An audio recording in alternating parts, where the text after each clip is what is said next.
All right, we'll start off with the perfect first. So they all have the perfect first. So we're looking basically for the octaves or for the same note, because I'm not going to get into, again, different octave names here, but we're trying to find each of the same F on each of the strings, this time starting below the fault line.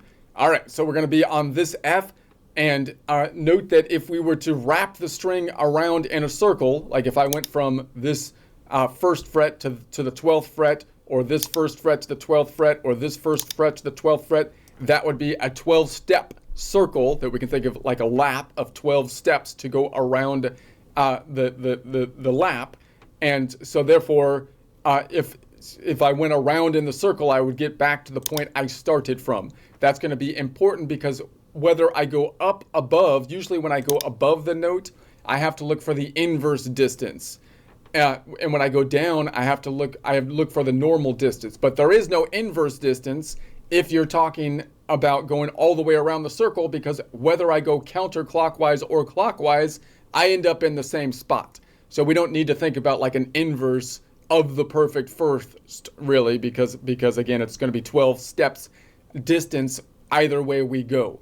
So if I go above it, then we have the F over here. So let's go above it. Now remember, the fault line is going to be down here. This tectonic plate shifted to the right. So normally when I go down, when I step down like I'm used to doing, I would have to slant this way in order to get to that same 5-note distance. I want to go to a 5-note distance because I can count in 5s. I can't count in 4s as easily, right? So if I'm going up this, I'm going to stop saying right.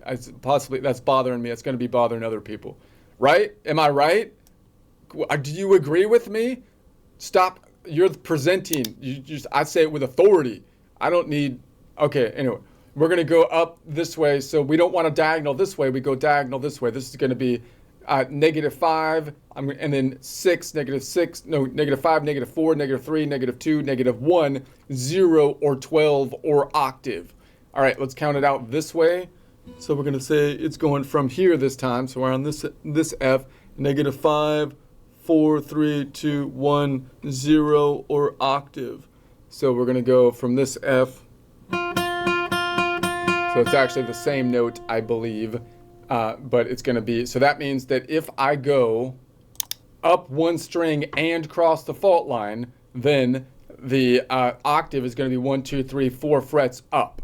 Now, this is the only time I would cross the fault line on the B string, because if I was on this tectonic plate down below, then I wouldn't cross the fault line. It would be here to here. And if I was above it on any of the strings above the fault line was my starting point, like here, for example, I wouldn't cross the fault line. So normally the rule would be if I go up one string, then the octave or the same note is going to be 1, 2, 3, 4, 5 frets forward, unless I cross the fault line, which only happens on the B string, which happens to be where I'm at this time, in which case if I go up one string and cross the fault line, the 5-note away, the octave will be 4 frets forward, and that's because basically this root note that we're thinking about as a root got pushed to the right because of the fault line. All right, let's go up another string.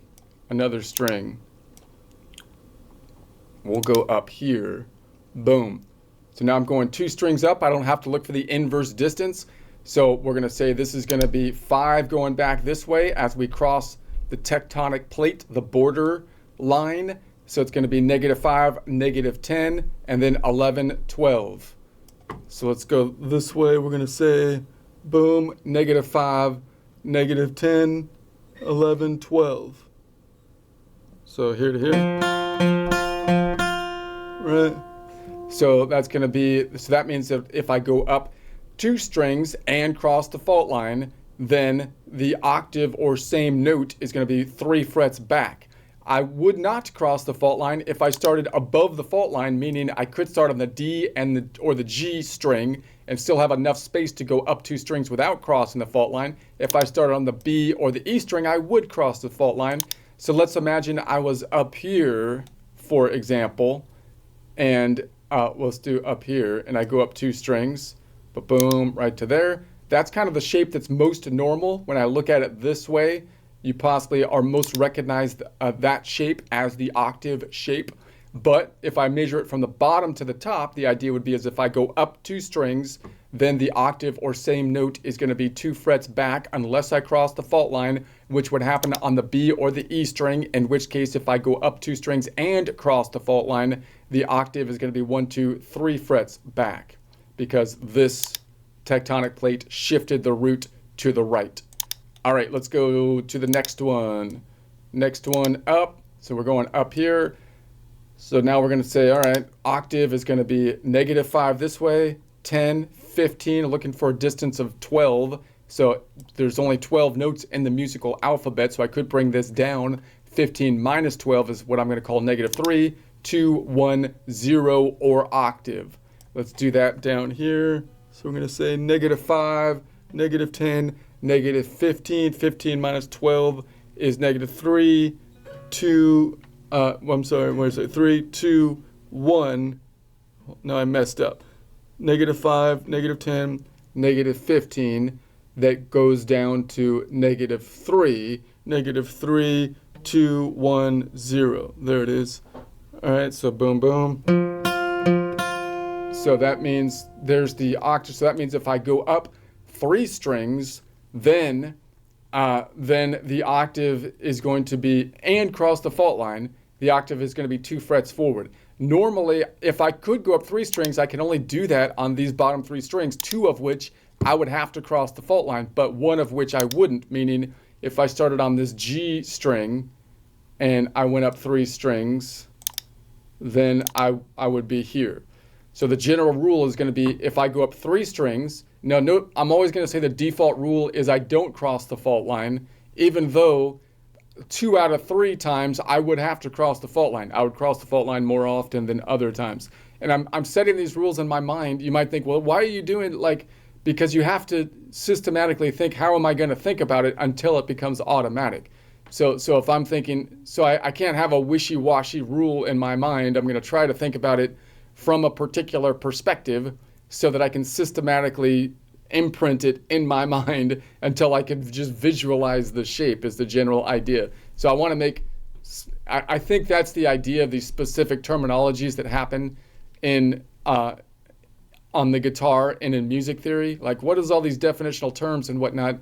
And I think you almost have to make up your own visualization in your mind because that's the only way to look at it from all the different perspectives and angles. Again, I always kind of compare it to physics where you're looking at things from different kind of perspectives, and the only way to really define the different perspectives is to try to use very specific kind of language. If you're using wishy-washy language, if you're talking to a deconstructivist like English major, they could be very creative and stuff, and they can come up with their own language and make up their own thing, but they're often good at just tearing down language, which means you end up in the Tower of Babel. You can't communicate that way. You have to come up with, we have to come up on agreed terms, so that you have to do that yourself, so that even if so that you can talk to your own head, right? So in any case, so now we're going to say that so the general rule is if I go up 3 strings, then the octave or same note is going to be 3 frets forward unless I cross the fault line, which would happen on the B or the E string, in which case if I go up 3 strings and cross the fault line, the octave is going to be 2 frets forward. All right, let's do another one. Go up to the top string, the top rope, and so that's going to be 1, 2, 3, 4, 5 back. All right, so let's count it out. So now if I'm on the top one, you might say, why don't I look at the bottom string first since I'm closer to it, and the top string will be the same since it's the same notes on those 2 strings. I could do that if I go below it. I don't need to look for an inverse distance. I'm still looking for a distance of 12, but this time I go straight down instead of sideways because I'm on the same continent down here. 5, and then so 5, 4, 3, 2, 1, 0. There's the F. There's the F up here. But if I count it out this way, it would be -5, 10, 15, 15 minus 12 could bring it down to 3. 3 plus another 5 is 8, and then 8, -9, -10, -11, and -12. All right, let's count it out this way so we can practice counting it on the guitar.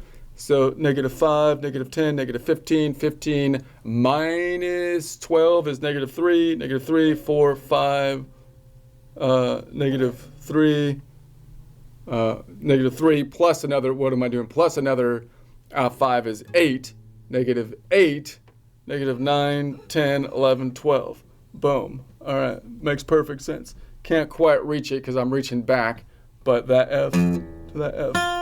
All right, so if I go up 4 strings, then I must be crossing the fault line. I can't go up 4 strings and not cross the fault line. Therefore, if I go up 4 strings, I will cross the fault line, and the same note or octave will be 1, 2, 3, 4, 5 frets back. And then if I go down 1 string, we already saw it, it's going to be back here. So once again, I don't need to worry about the inverse distance or whatnot to count it. It's 12 notes, whether I go clockwise or counterclockwise around the circle. So it's just going to be 5, 6, 7, 8, 5, 4, 3, 2, 1, 0. So let's do that down here. So it's just going to be down 5, 4, 3, 2, 1. Wait, I'm over here. 5, 4, 3, 2, 1, 0. I'm still on that E, not the F. Same note. Lo mismo. All right, so let's do, before I get to the next one, we'll do one more. And let me see if I have another joke here.